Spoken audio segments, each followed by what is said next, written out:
Our hearts beat to the city streets. We began. Hello सेरबूज, स्वागत है आपका अद्विका शांडिल्य ब्लॉग्स में। तो आज हम आपको जो जर्मनी का ड्राइविंग लाइसेंस है वो उसकी जो प्रोसेस है वो कितनी टफ है, लंबी है, वो बताएंगे। और आज मतलब लाइसेंस मिलने के बाद हम पहली बार खुद ड्राइव करके मतलब कार रेंट पे लेके खुद ड्राइव कर रहे हैं, तो वो एक्सपीरियंस भी शेयर करेंगे। तो जर्मनी में जो ड्राइविंग लाइसेंस की प्रोसेस है वो लगभग 1 साल तक भी चल सकती है या उससे लंबी भी, और काफ़ी टफ है, उसमें काफ़ी सारे फेजेस हैं। तो जो लाइसेंस है वो ऐसे दिया जाता है कि बिल्कुल जब श्योर हो जाए कि आप बिल्कुल रूल ब्रेक नहीं करोगे तो तब दिया जाता है एक तरह से। तो उसमें काफ़ी स्टेप्स हैं। शुरू में फर्स्ट एड कोर्स होता है, तो जो फर्स्ट एड कोर्स है वो बिल्कुल प्रॉपर होगा, आपको 1 दिन का फर्स्ट एड करना पड़ेगा। उसके बाद अगर आप नया लाइसेंस ले रहे हो या अपने एग्जिस्टिंग लाइसेंस को, जैसे आपके पास नॉन यूरोपियन कंट्री का लाइसेंस है, उसको चेंज कर रहे हो तो थोड़ा सा चेंज आता है प्रोसेस में। बाकी लगभग सारी प्रोसेस सेम रहती है। जिनके पास ऑलरेडी लाइसेंस हो, जो थ्योरी क्लासेस होती हैं वो नहीं लेनी होती हैं, पर जो थ्योरी एग्ज़ाम है वो आपको देना ही पड़ेगा। जब आप इवन अगर आपके पास नॉन यूरोपियन कंट्री का लाइसेंस भी है तब भी आपको जो थ्योरी एग्ज़ाम है वो देना ही पड़ेगा। और थ्योरी एग्ज़ाम से पहले आपको डॉक्यूमेंट्स वगैरह सबमिट करने होते हैं, फर्स्ट एड कोर्स करना होता है। और जो थ्योरी एग्ज़ाम है वो भी काफ़ी मुश्किल होता है, उसमें आपको 1200-1400 क्वेश्चन पढ़ने पड़ते हैं, रूल्स पढ़ने पड़ते हैं। और उसके बाद जो टेस्ट होगा उसमें 30 क्वेश्चन आएंगे, पर अगर आपके 2 से ज़्यादा क्वेश्चन गलत हो जाते हैं आप वैसे ही फेल हो जाओगे। तो वो भी आपको बहुत अच्छे से प्रिपेयर करके सीरियस तरीके से देना पड़ेगा जो थ्योरी एग्ज़ाम है। और थ्योरी एग्ज़ाम के बाद जैसे अगर आप बहुत अच्छे ड्राइविंग स्कूल में हो, क्योंकि जर्मनी में कहा जाता है कि अगर आपको जो ड्राइविंग लाइसेंस मिलेगा उसकी जो 50% प्रोसेस है वो तभी कंप्लीट हो जाती है अगर आपके पास अब अच्छे ड्राइविंग स्कूल में रजिस्टर करते हो। तो अगर आप अच्छे ड्राइविंग स्कूल में हो तो वहाँ पे आपको लंबी क्यू भी हो सकती है प्रैक्टिकल लेसन्स के लिए। तो फिर वो 6 महीने बाद आपका प्रैक्टिकल क्लासेस के लिए नंबर आएगा। हर एक क्लास 45 मिनट्स की होती है, तो वैसे ही 16 से 20 कुछ क्लासेस करवाएंगे। डिपेंड करता है कि आपको कितनी ड्राइविंग आती है पहले से। अगर आप लाइसेंस कन्वर्ट कर रहे हो, मतलब उसको जर्मन लाइसेंस, जैसे नॉन यूरोपियन कंट्री का लाइसेंस है उसको जर्मन में कन्वर्ट कर रहे हो, तो मतलब वो डिपेंड करता है आपके कितने आती हैं। पर रूल समझने में ईजिली मतलब 16 क्लासेस, ईच क्लास जो 45 मिनट्स की होती है। उसके बाद एग्ज़ाम की बात आती है, तो एग्ज़ाम के लिए जो आपका इंस्ट्रक्टर है वो साथ में बैठा रहेगा, एग्जामिनर पीछे बैठा। गाड़ी में आप सीख रहे थे उसी में आपका एग्ज़ाम होगा, पर वही है कि एग्ज़ाम जो है वो 50 मिनट चलेगा लगभग। और उसमें वो हर तरह की सिचुएशंस में आपको टेस्ट करेंगे। जैसे आप 30 जो स्पीड लिमिट जोन है उसमें कैसे चला रहे हो, 50, 70 सारी स्पीड लिमिट्स को कैसे फॉलो कर रहे हो, सारे रूल रेगुलेशंस कैसे फॉलो कर रहे हो कि। और उसके बाद जो स्पीड लेस हाईवे है जिसको ऑटोबान कहते हैं, मतलब उसमें कुछ जगह पे स्पीड लिमिट्स होती हैं सिटी के आसपास, पर फिर आगे जब वो हाईवे मतलब सिटी से थोड़ा दूर निकलता है तो वहाँ पे वो एक तरह से स्पीड लेस हाईवे होता है। तो वहाँ पे चेक करते हैं वो आप उसमें एंट्री कैसे ले रहे हो, उससे एग्जिट कैसे कर रहे हो।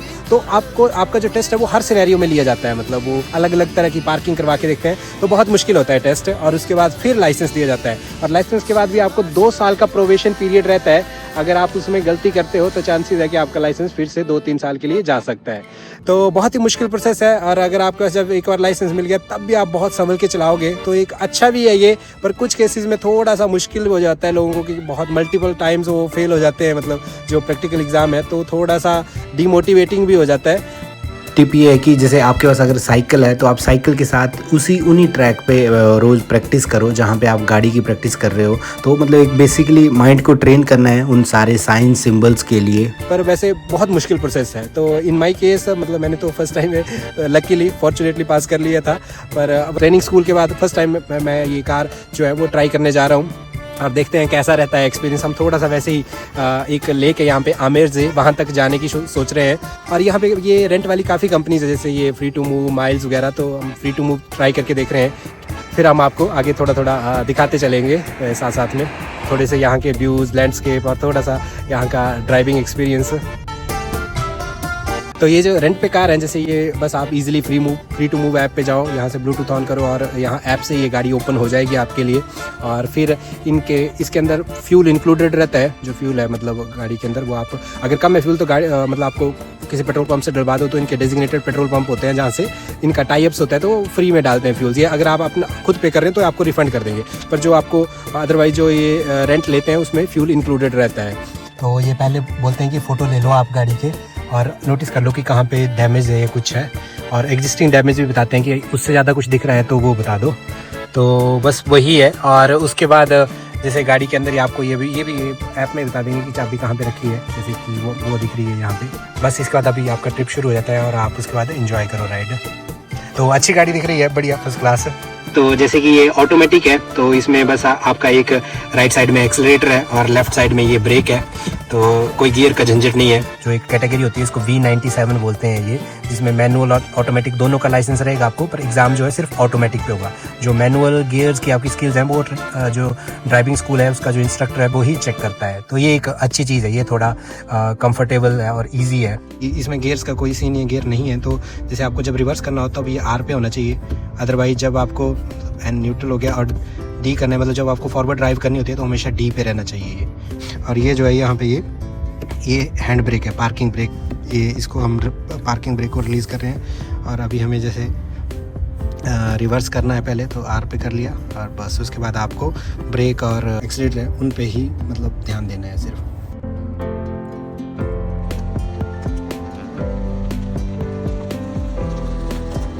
अभी मैं गाड़ी लेके घर पहुंच गया हूं और हमारे जो पैसेंजर हैं वो इन हो गए हैं। तो ये इस गुड़िया का वो है बेबी सीट्स, कार सीट्स है ये, तो ये आइसोफिक्स के साथ है तो बढ़िया फिट हो जाते हैं अभी। और ये हमारा बड़ा पैसेंजर, अच्छी गाड़ी है, इसमें पीछे भी अच्छा खासा स्पेस दिख रहा है, बूट स्पेस, तो बढ़िया है।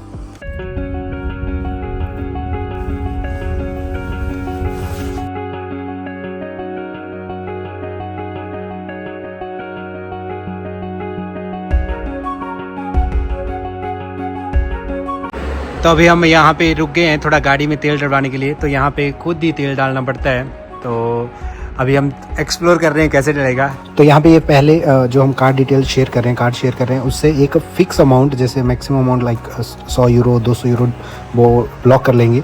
और उसके बाद वहाँ से हम जो मशीन है जहाँ पे हम कार्ड इंजेक्ट करते हैं वहाँ पे हम ये नंबर भी बता देते हैं, 4 नंबर है जैसे हमारा ये, जहाँ से हम मतलब ऑयल डाल रहे हैं। तो उसके बाद जितना हम तेल डालेंगे, मान लो 30 यूरो का, तो 2-3 दिन बाद वो 30 यूरो आपके अकाउंट से जो कार्ड है उसे काट लेंगे। और पर अभी के लिए ये 100 से 200 यूरो ब्लॉक करके रखते हैं आपके कार्ड पे।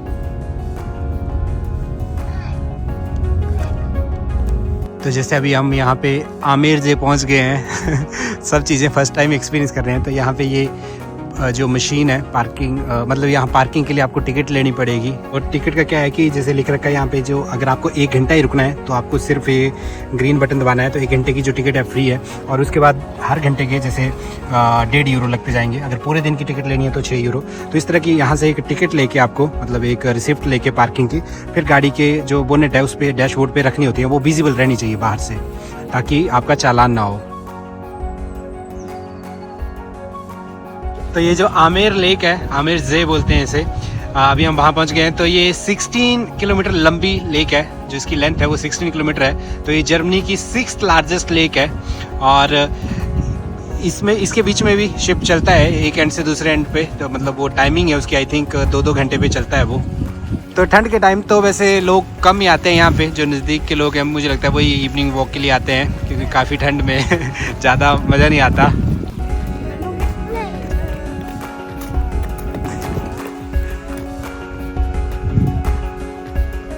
तो इस तरह की स्ट्रीम आ रही है एक, जो आल्प्स की तरफ से, पहाड़ों की तरफ से आ रही है, और इस तरफ को ये इस लेक के अंदर मिल रही है।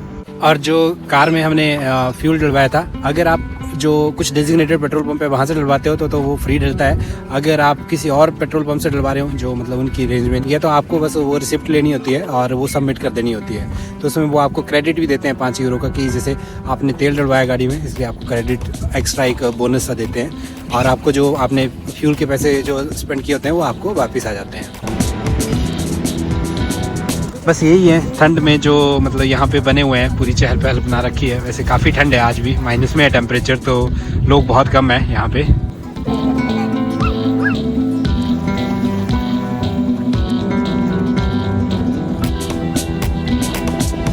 तो ये जो रेस्टोरेंट है यहाँ पे इन्होंने आग जला रखी है, तो हम भी सोच रहे हैं कि थोड़ा आग सेक लें।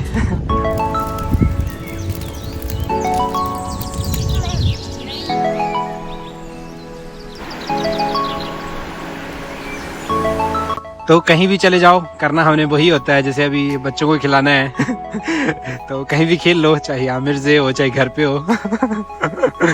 तो ये जो हम गाड़ी लेके आए हैं पियोजो 2008 जो मॉडल है, बहुत अच्छी है। मतलब एसयूवी की तरह एसयूवी है ये, पर बहुत अच्छी है, मतलब चलाने में, कंफर्ट में, सब फीचर्स फुली लोडेड है ये। तो मज़ा आया, मतलब अच्छा एक्सपीरियंस रहा इस गाड़ी के साथ भी। और थोड़ा हमने जो ड्राइविंग लाइसेंस की प्रोसेस के बारे में बात की, तो बहुत ही अच्छा रहा ये जो ट्रिप था। और इसी के साथ हम ये वीडियो ख़त्म कर रहे हैं। Thanks for watching, thanks for your time. जय हिंद, चूस।